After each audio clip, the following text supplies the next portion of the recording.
नमस्कार, स्वागत है आप सभी का। आप देख रहे हैं खबरें अभी तक। मैं हूं आपके साथ बसंत शर्मा। हरियाणा विधानसभा के मानसून सत्र का आज दूसरा दिन है। विधानसभा के मानसून सत्र की कार्रवाई सुबह 11 बजे शुरू हो जाएगी। बड़ी जानकारी दे रहे हैं आपको। हरियाणा विधानसभा का मानसून सत्र है और हरियाणा विधानसभा के मानसून सत्र का दूसरा दिन आज है। सुबह 11 बजे से कार्रवाई की शुरुआत हो रही है और 29 अगस्त तक मानसून सत्र की अवधि रहेगी। 3 दिन का मानसून सत्र है। एक दिन बीत चुका है हंगामे के साथ, दूसरा दिन आज शुरू होने के आसार है। आज फिर से सत्र में हंगामे के आसार जताए गए हैं। मानसून सत्र के दूसरे दिन खराब हुई फसलों का मुद्दा उठाया जाएगा। विपक्ष की तरफ से मेरी फसल मेरा ब्यौरा और साथ ही किसानों के मुआवजे का मुद्दा भी उठेगा। किसानी से जुड़े हुए मुद्दे हैं, खेती से जुड़े हुए मुद्दे हैं, कृषि से जुड़े हुए मुद्दे हैं। मानसून सत्र में खराब हुई फसलों का मुद्दा, मेरी फसल मेरा ब्यौरा और किसानों के मुआवजे का मुद्दा आज उठाया जाएगा। हरियाणा विधानसभा का मानसून सत्र आज है, तो वहीं हमारे साथ जुड़ चुके पॉलिटिकल एडिटर अनिल मोर। सबसे पहले रुक करूंगा पॉलिटिकल एडिटर अनिल मोर का। अनिल मोर, देखिए आज विधानसभा का मानसून सत्र है, दूसरे दिन क्या कुछ आसार दिख रहे हैं हंगामे के आज? अनिल मोर, आज विधानसभा में की तस्वीरें देखिए। सबसे पहले मैं तस्वीरें दिखाऊंगा। नेता प्रतिपक्ष भूपेंद्र सिंह हुड्डा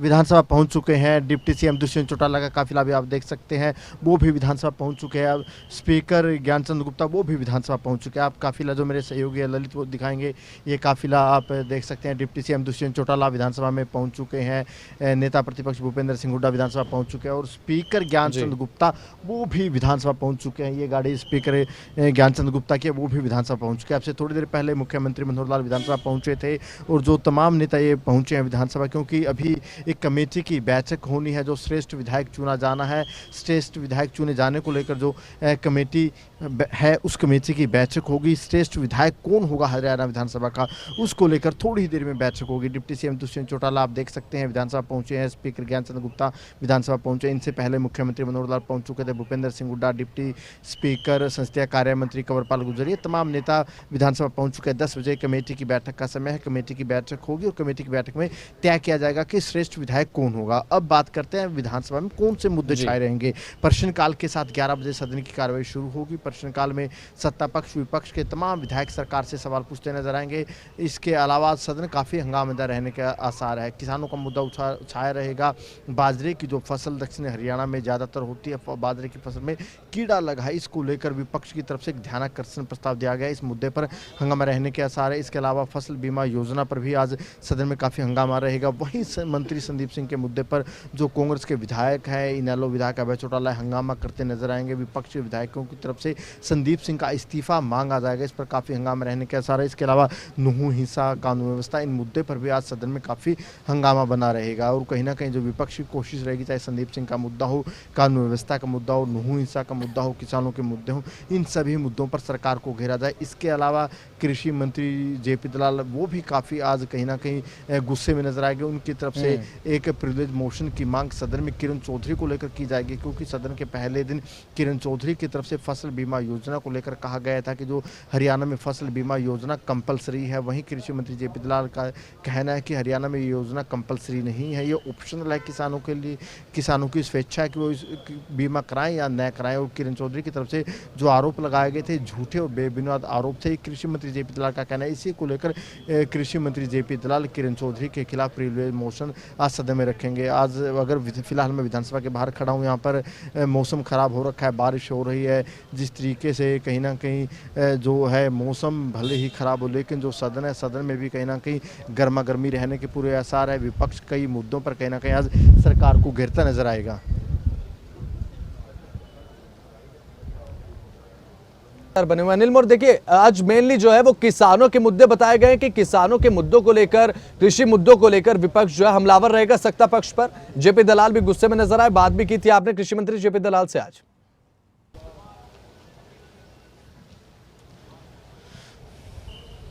बिल्कुल देखिए, जैसे मैंने आपको कहा कि आज किसानों का मुद्दा काफ़ी छाया रहेगा। विपक्ष की तरफ से एक ध्यानाकर्षण प्रस्ताव लगाया गया, जो ध्यानाकर्षण प्रस्ताव लगाया गया है बाजरे की फसल में जो कीड़ा लगा है उसकी वजह से जो किसानों की फसल बर्बाद हुई है, इसको लेकर विपक्ष सरकार से मांग करेगा कि जिन किसानों ने बाजरे की फसल लगा रखी है, जिन किसानों की फसल कीड़े की वजह से बर्बाद हुई है, किसानों को मुआवजा दिया जाए। सरकार की तरफ से क्या कुछ घोषणा सदन में की जाती है वो महत्वपूर्ण रहने वाला है। फसल बीमा योजना का मुद्दा एक बार फिर सदन में छाया रहेगा। फसल बीमा योजना के मुद्दे पर कांग्रेस विधायक किरण चौधरी के खिलाफ कृषि मंत्री जेपी दलाल की तरफ से प्रिविलेज मोशन की मांग की जाएगी। इसके अलावा नुहू हिंसा का मुद्दा भी आज सदन में छाया रहेगा। जिस तरीके से आज नुहू के जो हालात है वहाँ पर शोभा यात्रा होनी, हालांकि सरकार की तरफ से, प्रशासन की तरफ से यात्रा को लेकर अनुमति नहीं दी गई है। सरकार ने, प्रशासन ने, पुलिस ने कड़े इंतजाम सुरक्षा के वहाँ पर किए हुए। तो ऐसे में कहने के विपक्ष नुहू हिंसा का मुद्दा एक बार फिर सदन में उठाएगा। कानून व्यवस्था का मुद्दा सदन में उठाया जाएगा। संदीप सिंह के मुद्दे पर भी आज सदन में काफ़ी हंगामा रहने के आसार है। जो हमें जानकारी मिल रही है कि कांग्रेस के विधायकों की तरफ से कहीं ना कहीं संदीप सिंह के इस्तीफे की मांग सदन में की जा सकती है। तो कहीं ना कहीं आज विपक्ष के पास मुद्दों की कमी नहीं है। विपक्ष आक्रामक मुद्रा में रहेगा तो सरकार भी कहीं ना कहीं आक्रामक मुद्दा में रहेगी। सत्ता पक्ष आक्रामक मुद्रा में रहकर विपक्ष को घेरने का काम करेगा। जैसे मैंने आपको बताया कि कृषि मंत्री खुद कहीं ना कहीं प्रिविलेज मोशन की मांग कांग्रेस विधायक किरण चौधरी को लेकर सदन में करेगा। तो कहीं ना कहीं सत्ता पक्ष भी आज कहीं ना कहीं विपक्ष पर हावी रहने की कोशिश करेगा। ठीक है, बहुत बहुत शुक्रिया अनिल मोर, नजर बनाए रखिएगा, जानकारी समय समय पर लेते रहेंगे। फिलहाल बहुत बहुत शुक्रिया आपका। तो हमारे साथ अब फिलहाल उत्तराखंड से ब्यूरो चीफ राव शफात अली भी जुड़ चुके हैं लाइव, और शिमला ब्यूरो हमारे प्रदीप ठाकुर हमारे साथ लाइव हैं। हरियाणा से स्टेट हेड जितेंद्र चौधरी हमारे साथ लाइव जुड़ चुके हैं। बातचीत करेंगे। सबसे पहले शिमला की जानकारी दर्शकों को बता दें, बागवानों के आगे अब अडानी प्रबंधन जो है झुकता नजर आया है। विरोध के बाद सेब के दाम बढ़ाने पड़े हैं। सेब के दाम बढ़ाए गए हैं। प्रीमियम सेब के दाम में 10 रुपए प्रति किलो के हिसाब से बढ़ाया गया है। प्रीमियम सेब की कीमत 95 रुपए प्रति किलो रखने का विरोध किया था बागवानों ने, उसके बाद दाम बढ़ाए गए। सेब की अलग अलग क्वालिटी की बात करें तो अलग अलग क्वालिटी में 6-6 रुपए की बढ़ोतरी की गई है। बागवानों के लिए ये एक मदद है, क्योंकि बागबान जो है परेशान थे इन दामों से जो पहले निर्धारित किए गए थे। उसके बाद बदलाव करना पड़ा मजबूरन अडानी प्रबंधन को, क्योंकि एक जबरदस्त विरोध का सामना करना पड़ रहा था। प्रदीप ठाकुर हमारे साथ शिमला ब्यूरो लाइव जुड़े हुए हैं। सबसे पहले प्रदीप आपके पास आना चाहूंगा। प्रदीप, देखिए जिस तरीके से बागबानों का विरोध लगातार जारी था, कम दामों को लेकर एक मरहम का काम किया गया है, अडानी प्रबंधन की तरफ से दाम बढ़ा दिए गए। प्रदीप,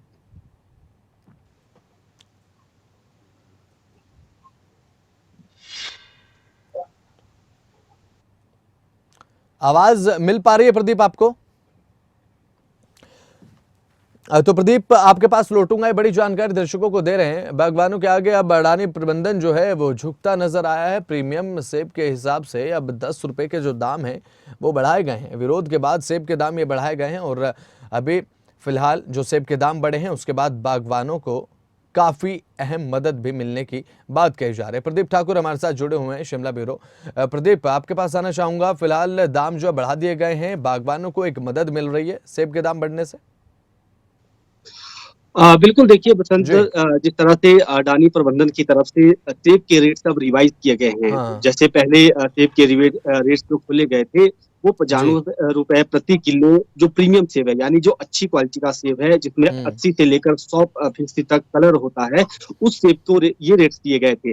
लेकिन इसका विरोध हुआ और बड़े स्तर पर इसका विरोध हुआ। बागबानों ने भी विरोध किया, कह सकते हैं कि किया गया। बागबान जो अडानी का यहाँ पर शिमला में है वहां पर सेब लेकर नहीं पहुंचे, और उसके बाद एक प्रेशर भी पड़ा और फिर अब फिर से ये रेट्स रिवाइज किए गए हैं। जो प्रीमियम सेब है उसमें 10 रुपए की बढ़ोतरी की गई है। 105 रुपए प्रति किलो रेट्स अब किए गए हैं। लेकिन अभी भी देखना होगा कि क्या बागवान इससे खुश हैं, क्योंकि हमने कुछ बागवान संगठन के प्रतिनिधियों से बात की, उनका यही कहना था कि अभी भी जो रेट्स दिए गए हैं वो संतोषजनक नहीं है।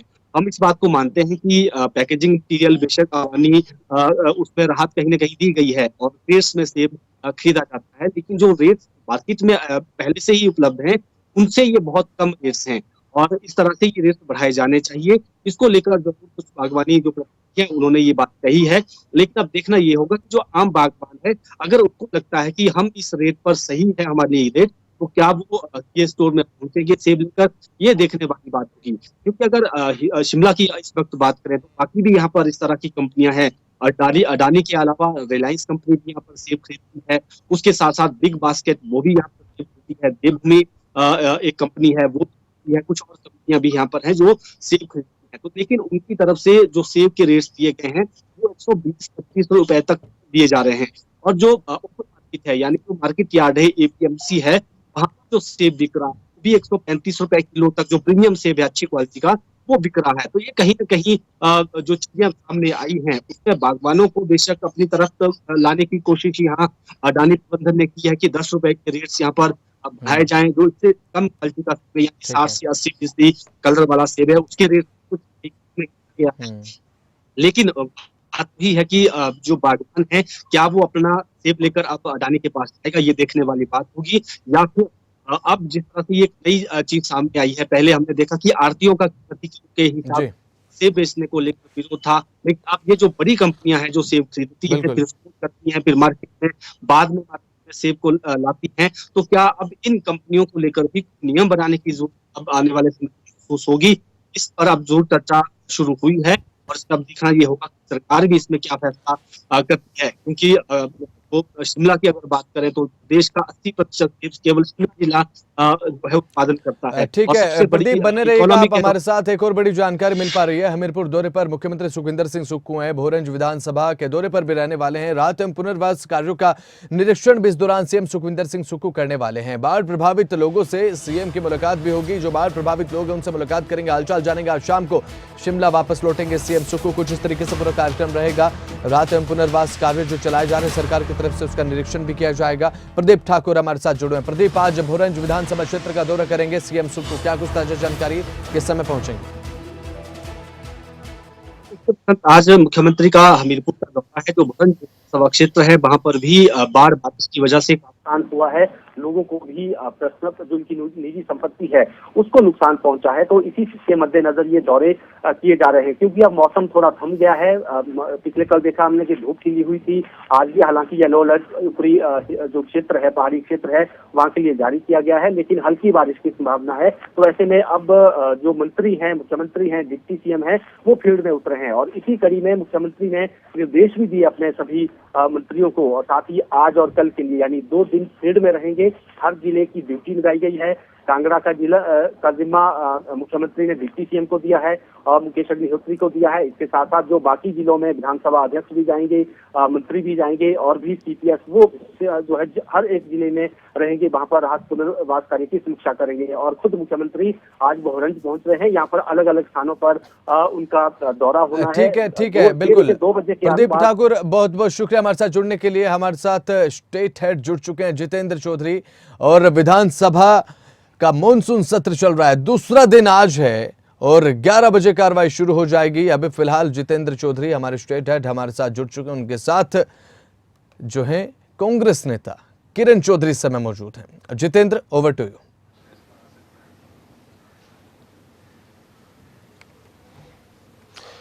हरियाणा विधानसभा का मॉनसून सत्र है, आज दूसरा दिन है और दूसरे दिन 11 बजे प्रश्नकाल के साथ जो कार्यवाही है वो शुरू हो जाएगी और इसके बाद शून्यकाल होगा। बाजरे की फसल जिस प्रकार से खराब हुई है, इसको लेकर ध्यान आकर्षण प्रस्ताव भी सदन के अंदर दिया है, इस पर भी चर्चा जो है होगी। इसके अलावा हंगामेदार पूरे तौर पर जो आज विधानसभा का जो दूसरा दिन है सत्र का, वो पूरे तौर पर रहने वाला है और शायद पहले दिन से ज़्यादा रहने वाला है। क्योंकि आज अगर हम बात करें नूह के अंदर भी जिस प्रकार से ब्रजमंडल यात्रा है उसको लेकर के भी प्रयास किया जाएगा, विधायकों की तरफ से उस विषय पर चर्चा की जाए। साथ ही साथ फसल बीमा योजना को लेकर के आरोप लगाए गए थे कांग्रेस की वरिष्ठ नेता किरण चौधरी की तरफ से कि वहाँ सदन के अंदर जो आंकड़े दिए जा रहे हैं मंत्री की तरफ से वो झूठे आंकड़े हैं। कुछ ही देर पहले हमारे साथी अनिल मोर की तरफ से कृषि मंत्री जेपी दलाल से बात की गई थी। कृषि मंत्री जेपी दलाल का ये कहना था कि वे प्रिविलेज मोशन किरण चौधरी के खिलाफ लेकर के आएंगे, क्योंकि वो सदन के अंदर मंत्री झूठे आंकड़े नहीं बल्कि किरण चौधरी झूठ बोल रही हैं। अब कौन झूठ बोल रहा है ये कमेटी तय करेगी और जब ये पूरा मामला विधानसभा में आएगा तब तय होगा किस तरीके से आएगा नहीं आएगा। आज ये पता चल जाएगा, क्योंकि कृषि मंत्री जेपी दलाल ये बात कह चुके हैं कि वो पूरे तैयारी के साथ जाएंगे और प्रिविलेज मोशन लाने का काम जो है किरण चौधरी के खिलाफ किया जाएगा। हमारे साथ इस वक्त मौजूद है मैडम, आपने सुना भी, हमने खबरें अभी तक के माध्यम से आपको सुनाया कि किस प्रकार से आपके खिलाफ कार्रवाई की बात कर रहे हैं, वो प्रिविलेज मोशन की बात कर रहे हैं, आपका क्या वर्जन है? सबसे पहले तो मैं आपको एक बात बता दूं, देखिए ये 5वीं बार मैं जीत कर आई हूं और मंत्री जी को शायद ये मालूम नहीं है कि प्रिविलेज मोशन वो मेरे खिलाफ जो ला रहे हैं, सबसे पहले तो प्रिविलेज उन्होंने ही कमिट कर दिया है कि वो मोशन जो है ये विधानसभा के अंदर आता है, फिर सैक्रोसेंट होता है, उसके बाद आप इसके ऊपर बोल सकते हैं। अच्छा। तो ये जो उन्होंने ये बात कही है तो ये तो प्रिविलेज उनके ऊपर आएगा। अच्छा। समझ रहे हो? ये प्रिविलेज मोशन जो जिसकी बात उन्होंने प्रेस के अंदर लाने से पहले कह दी है, तो प्रिविलेज तो मोशन इनके खिलाफ बन गया अब। अच्छा, क्या नियम बनता है मैडम? आप क्योंकि दिल्ली के अंदर डिप्टी स्पीकर भी रहे हैं, क्या नियम? मैंने आपको बताया ना, अब आगे लेकर आए जब हम इनकी सारी पूरी बात करेंगे। वो कहते हैं ना विनाश काले विपरीत बुद्धि, वो वाला सिलसिला हो रहा है। सच्चाई आज ये है, पूरे हम तो जनहित की आवाज़ उठाती हूँ, मैं किसानों की आवाज़ मैं उठाती हूँ और जो जायज़ बात है वो मैं उठाती हूँ। सारे सालों से हम देखते आ रहे हैं किस तरह से ये कृषि मंत्री जो हैं ये गुमराह करते आए हैं सदन को हमेशा से। कभी कहेंगे कि हमने खाद जो है पूरी है, जब देखेंगे लाइनें इतनी लगती हैं, वहाँ पे डीएपी की खाद नहीं मिलती, मारामारी होती है, थानों से निकलती है। जब है कहेंगे कॉम्पनसेशन हम पूरा दे रहे हैं, वो पूरी तरह से नहीं दिया जाता। अभी तक जो है कॉम्पनसेशन पूरा नहीं दिया गया है। सो ये किसानों का जो है, किसानों के प्रति जो इनके जो शब्द हैं, ये अभी मैं एक वीडियो किसी ने मुझे भेजा था, वो कह रहे थे कि ये क्या, अभी मैं सुन ही रही थी, पता नहीं मेरे को तो कैमरे पर अगर सुनाना चाहें तो दर्शक भी उसको सुन सकते हैं। ये क्या कह रहे थे, क्या कह रहे हैं? मैं बार-बार कहता हूं कि ये किसान के भेष में बहरूपी है। किसान के भेष में बहरूपी है, मतलब जो किसान इनके पास अपना लेकर जाते हैं अपनी व्यथाएं सुनाने कि किसान का आज हालात क्या हो गया है, वो अपनी लेकर वो वहाँ पे इनको ज्ञापन सौंपने जा रहे हैं, ज्ञापन नहीं ले लेते। फिर जो है उनको बहरूपिया कहा जाता है। फिर कई बार चीनी कहा गया है, कई बार बाहर के आए हुए कहा गया है, आतंकवादी कहा गया। और सबसे बड़ी बात तो ये है, जब किसान आंदोलन हुआ था तो किसान जो जिन्होंने शहादत दी, जो इतने साल तक जो है भरी मतलब चिलचिलाती धूप में कड़कती ठंड के अंदर वहाँ बैठे, ये जो 3 किसान जो ये काले कानून लेकर आए थे उसके प्रति जो बैठे थे, तो इन्होंने ये बात कही कि ये तो टेररिस्ट हैं। और ये उसके अलावा फिर उसके ऊपर ये भी बात कही कि ये जो है सारा का सारा जो ये सिलसिला है किसानों का, ये जो शहादत नहीं है, ये तो मखौल उड़ाया, उनकी मौत के ऊपर मखौल उड़ा दिया। तो जब इस तरह का कृषि मंत्री प्रदेश के अंदर हो जाए तो आप समझ सकते हैं जो हमारा हरियाणा कृषि प्रधान प्रदेश है, आज के दिन हमारी कृषि का क्या हाल होगा। पूरी तरह से कृषि जो है पूरी तरह से पिट गया है। भवंतर योजना की बात करते हैं, ये गुमराह करते हैं। दुर्भाग्य की बात यह है कि ये पूरा सदन के अंदर हमेशा गुमराह करते हैं, गलत बात बोलते हैं बाहर, और इनकी जो ज़बान है वो ऐसी है कि भगवान ना किसी को ऐसी ज़बान दे। हमेशा जो है गलत बात और अपशब्द जो है इन्होंने किसानों के प्रति कहें। तो मैं तो भैया मैं जनता की आवाज़ उठाती हूँ, विधानसभा में विपक्ष के नाते मेरे को जो है जनता की आवाज़ उठानी है। तो पूरा जवाब और जनता जो किसान जो मेरे पास बात लेकर आते हैं वो बातें मेरे को आगे रखनी है। तो मैं इस चीज़ों से नहीं घबराती। मैंने हमेशा से सच्चाई की, ईमानदारी की लड़ाई लड़ी है और जो है वो मैं लड़ाई लड़ूंगी और अच्छी तरह से लड़ूंगी और एक्सपोज करूंगी। तो पूरा जवाब आप देने के लिए तैयार हैं प्रिविलेज मोशन? बिल्कुल, पूरी प्रिविलेज तो इन्हीं के ऊपर आ गया पहले कि इन्होंने प्रिविलेज मोशन डालने से पहले ये बात कह दी। आप प्रिविलेज मोशन जो है कैसे आप ये पहले प्रेस के अंदर आप कह सकते हैं, आपने डाला है नहीं, अभी आप प्रेस को ये बोल रहे हैं और अब आप डालेंगे तो प्रिविलेज इनके ऊपर आया या नहीं आया?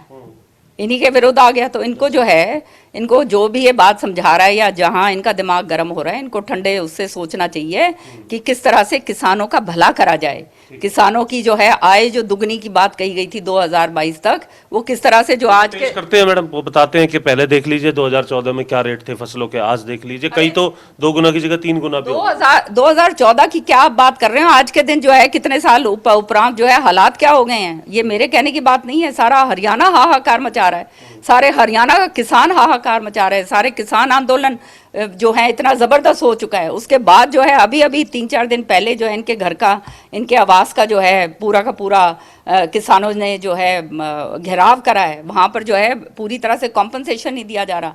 जो ये कंपनियां जो हैं ये इस तरह से जो ये काम कर रही हैं, इनको ब्लैक लिस्ट नहीं करा जा रहा। आप समझ रहे हैं? तो ये सारा का सारा जो मतलब जो जनता के हित की बात है वो ये बात करते तो हम वाहवाही करते।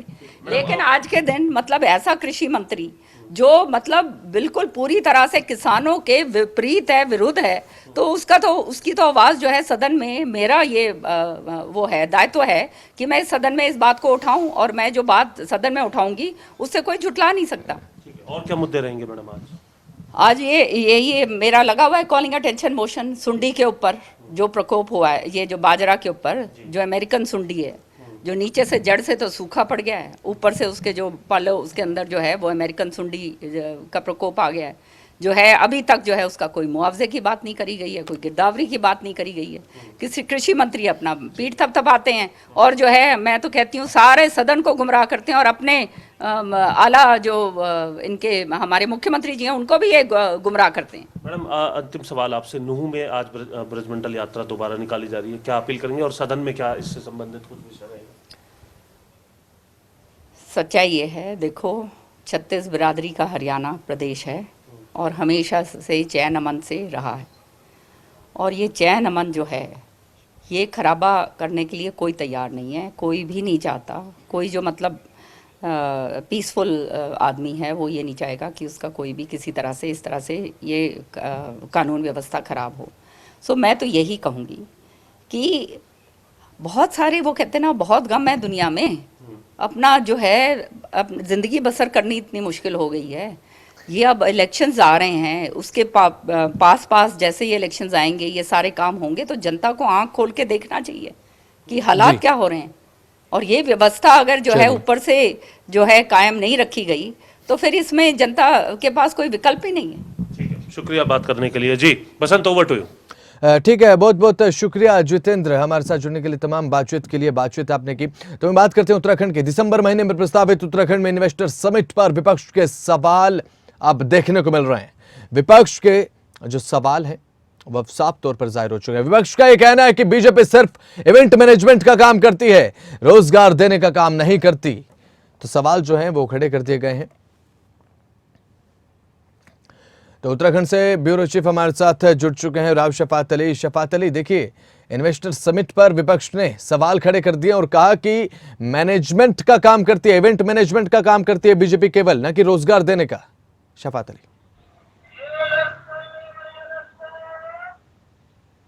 बसंत, देखिए, आपकी आवाज तो नहीं पहुंच रही है, लेकिन संभावित आप इन्वेस्टर समिट को लेकर के सवाल पूछ रहे हैं। जी देखिए, एक इन्वेस्टर समिट होनी है उत्तराखंड में और दिसंबर माह में ये प्रस्तावित है। उत्तराखंड सरकार इस पर काम कर रही है, और क्योंकि एक बड़ा प्लान है उत्तराखंड को आगे ले जाने का, 2025 तक उत्तराखंड को अग्रणी राज्य बनाने का, तो इसके लिए यहाँ इन्वेस्टरों का आना, उद्योगों का लगना, ये बहुत बड़ी उपलब्धि होगा उत्तराखंड सरकार के लिए, धामी सरकार के लिए। और इसी की कवायद चल रही है, इसी पर काम चल रहा है। तमाम विभागों से राज्य सरकार ने प्रस्ताव मांगे हैं कि किस किस विभाग में कहां कहां इंडस्ट्री की संभावनाएं हैं, इन्वेस्टर कहां इन्वेस्ट कर सकता है, वो देश का हो या फिर विदेश का हो। इसके लिए रोड शो किए जाएंगे, विदेशों में भी रोड शो किए जाएंगे और देश के बड़े महानगर हैं उनमें भी रोड शो किए जाएंगे, ताकि इन्वेस्टर को लुभाया जा सके, जो उत्तराखंड की पॉलिसीज है उनको बताया जा सके। और उत्तराखंड क्योंकि एक बेहद मुफीद राज्य है, अब कनेक्टिविटी में उत्तराखंड नंबर 1 पर है, तमाम सड़कें बन चुकी हैं। इसके साथ ही उत्तराखंड में अपराध बहुत कम है। अगर दूसरे राज्यों की तुलना की जाए उत्तराखंड में, तो 22% अपराध यहाँ पर कम हुआ है। यानी कि उत्तराखंड ऐसा मुफीद राज्य है जहां इंडस्ट्रियलिस्ट आसानी से आ सकते हैं, उनकी कनेक्टिविटी आसानी से दिल्ली से या बड़े महानगरों से हो सकती है। और दूसरा, यहाँ पर जो छूट मिलने वाली है राज्य सरकार या केंद्र सरकार की ओर से, उसका वो लाभ उठा सकते हैं। अगर यहाँ पर इन्वेस्टर समिट होता है जिसमें प्रधानमंत्री नरेंद्र मोदी को भी आमंत्रित किया गया है, तो यकीन मानिए कि अगर बड़ी संख्या में यहाँ उद्योगपति आते हैं, उद्योग लगते हैं, इन्वेस्टर आते हैं, तो उत्तराखंड 2025 तक अग्रणी राज्यों में शामिल होने के लिए जिस तरह से कदम उठा रहा है, तो उसका ये पहला और बड़ा कदम हो सकता है। सबसे बड़ी बात है इन्वेस्टर समिट की कि यहाँ रोजगार उपलब्ध होंगे, पलायन नहीं होगा। लेकिन अब विपक्ष सवाल उठा रहा है कि इस तरह की इन्वेस्टर समिट तो पहले भी हुई है, क्योंकि पूर्व की सरकार, जब बीजेपी की सरकार थी, त्रिवेंद्र सरकार थी, उस वक्त इन्वेस्टर समिट हुई थी। उस वक्त कोई लाभ नहीं हुआ था, बड़े बड़े उद्योगपति उत्तराखंड में आए थे, खुद प्रधानमंत्री भी उस इन्वेस्टर समिट में शामिल हुए थे, उनका संबोधन भी हुआ था, लेकिन बहुत बड़ा लाभ नहीं मिला था। पर कह सकते हैं कि उस कदम का लाभ अब इस धामी सरकार को मिल जाएगा, क्योंकि एक आइडिया था कि इन्वेस्टर समिट होनी चाहिए, तो उस आइडिया पर ही अब धामी सरकार भी काम कर रही है। और धामी सरकार का जो लक्ष्य है वो ये है कि 2.5 लाख करोड़ रुपए का इन्वेस्ट उत्तराखंड में आ जाए। वो देश हो या फिर विदेश हो, बाहर के उद्योगपति हो, बाहर की इंडस्ट्री हो या फिर लोकल इंडस्ट्री हो, उन सब के लिए एक बड़ा खाका और बड़ा प्लान तैयार राज्य सरकार कर रही है और इसी की कवायद है। लेकिन सत्ता पक्ष और विपक्ष के बीच में क्योंकि तकरार रहता है, बहुत सारी बातों को लेकर, बहुत सारे मुद्दों को लेकर विपक्ष सवाल उठाता है, लेकिन मुझे लगता है कि शायद ये जो कदम है राज्य सरकार का, ये बहुत महत्वपूर्ण कदम है और बिल्कुल। विपक्ष को इस पर बहुत ज्यादा सवाल, देखिए विपक्ष है, सवाल तो उठाएगी, लेकिन जिस तरह के सवाल उठा रही है विपक्ष, इससे कोई भला होने वाला नहीं है राज्य का। क्योंकि अगर राज्य में इन्वेस्टर नहीं आएंगे या उद्योग नहीं लगेंगे, पलायन नहीं रुकेगा, कृषि को बढ़ावा नहीं मिलेगा, पर्यटन को बढ़ावा नहीं मिलेगा, तो यहाँ जो पलायन है वो लगातार होता रहेगा। ठीक है। तो मेरा ख्याल है कि अगर विपक्ष सवाल उठा रहा है तो शायद वो इस मामले में तो जायज नहीं दिखाई देते, लेकिन अब सवाल उठता है कि क्या वाकई में इन्वेस्टर समिट कामयाब होगी, क्योंकि इस तरह की इन्वेस्टर समिट तो पहले भी हुई है। इसके लिए राज्य सरकार को गहराई से, बारीकी से काम करना पड़ेगा, क्योंकि कुछ खामियां रह जाती हैं। यहाँ सिंगल विंडो सिस्टम बनाया गया है, ऑनलाइन भी ऑफलाइन भी, लेकिन कुछ इन्वेस्टर परेशान हो जाते हैं। वो आकर के जब दफ्तरों में अपनी फाइल को एनओसी के लिए लगाते हैं तो बहुत सारे ऐसी एनओसी जो उनको नहीं मिल पाती है। हालांकि इसके लिए एक डेडिकेटेड रिलेशनशिप मैनेजर की व्यवस्था की गई है कि कोई 5 करोड़ से ज्यादा का अगर इन्वेस्ट उत्तराखंड में करता है, उससे ज्यादा का इन्वेस्ट करता है, तो उसके लिए एक डेडिकेटेड रिलेशनशिप मैनेजर रखा जाएगा। यानी किसी तरह की कोई भी परेशानी यहाँ आने वाले इन्वेस्टर्स को और उद्योगपतियों को नहीं होगी। अगर उत्तराखंड में ये कवायद सिरे चढ़ती है, धामी सरकार जिस तरह से इस पर काम कर रही है, तो आने वाले वक्त में उत्तराखंड वाकई में कामयाबी की सीढ़ी चढ़ेगा। 2025 तक जो लक्ष्य है राज्य सरकार का, ये तमाम पूरे राज्यों में सबसे अग्रणी राज्य बनाना है, तो उसका लक्ष्य प्राप्त करता दिखाई देगा। बिल्कुल। बसंत, बहुत बहुत शुक्रिया शफात अली हमारे साथ जुड़ने के लिए, तमाम जानकारी तथ्यों के साथ रखने के लिए। तो वहीं अब बात करते हैं नूह की। नूह में जलाभिषेक यात्रा को लेकर पुलिस हाई अलर्ट पर है। हिंदू संगठनों ने यात्रा निकालने का ऐलान किया और जिले में आज स्कूल, कॉलेज और बैंक बंद रखे गए। इंटरनेट सेवा भी बंद है। धारा 144 लागू है। हरियाणा पुलिस ने शोभा यात्रा की इजाजत नहीं दी है। सीमाओं पर पुलिस, पैरामिलिट्री फोर्सेस के जवान जो हैं वो तैनात हैं। तो नूह में जलाभिषेक यात्रा को लेकर बात कही जा रही है। हिंदू संगठनों की तरफ से ऐलान किया गया, यात्रा निकाली जाएगी। हालांकि जानकारी ये मिल पा रही है कि फिलहाल प्रशासन ने जो इजाजत है इस यात्रा को लेकर वो नहीं दी है। तो हमारे ब्यूरो जुड़ चुके हैं हमारे साथ राजा पटेल लाइव ज्यादा जानकारी के साथ। राजा पटेल, देखिए फिलहाल हिंदू संगठनों की तरफ से बात की जा रही थी यात्रा निकालने को लेकर, प्रशासन की क्या कुछ तैयारी, क्या कुछ जानकारी है?